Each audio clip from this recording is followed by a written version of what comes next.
आलीत ना. अगं राजू सांगतो तशी वाय बापू सारखा माणूस मिळणार नाही तुम्हाला. त्याचं बाळ आपल्याच म्हणून वाढवायला हवं. मला ते शक्य होणार नाही. नेहमी ही अशी हट्ट करते. मला का माहित नाही ही मी हिचा बाप आहे आणि त्याशिवाय रिटायर होतीलही नाही. मी हिची नस नस जाणतो म्हणूनच तुला सांगितलं होतं हिच्याशी लग्न करू बाबा काय नको. बोलता तुम्ही हे? योग्य ते वाटलं होतं लग्न झाल्यावर तरी तू सुधारशील म्हणून. पण उपड्या घड्यावर पाणी. बघा लग्न करतात ते केवळ दोन शरीरे होण्यासाठी नाही तर दोन घराणे होण्यासाठी. जिव्हाळा वाढवण्यासाठी तोडण्यासाठी नव्हे. बापूची पत्नी तारा कशी झटत होती या घरासाठी, राजूसाठी, बापूसाठी आणि या घराण्यासाठी. तिनं आपला देह जिजवला चंदनासारखा. मग आम्ही काय कुत्र्याच्या मोतीने मारावं असं वाटतं का तुम्हाला?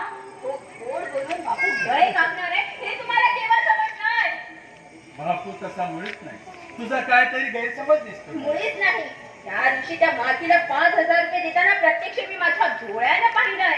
काय गरज होती तिला देण्याची? अगं, अगदी अशी बेचारी. 500 रुपये खर्च केले ना तर ते त्यांच्या नजरेत येतं. आणि अडली बिडली काही नाही, नजरी आहे की बापूंना.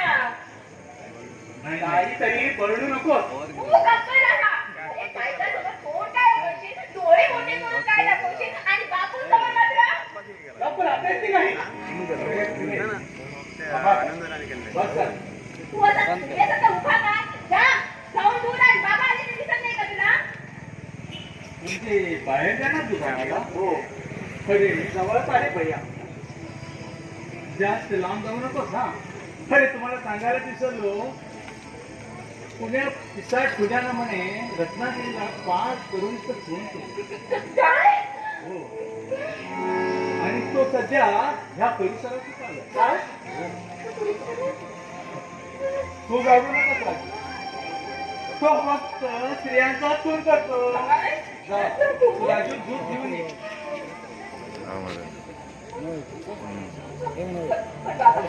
कसा आहे हो? हे तर वर्तमानपत्रातली बातमी आहे ती अशी तो खुनी क्रूर आणि लंगडा आहे. क्रूर आणि लंगडा? म्हणून सांभाळू का? बाबा रत्नागिरीत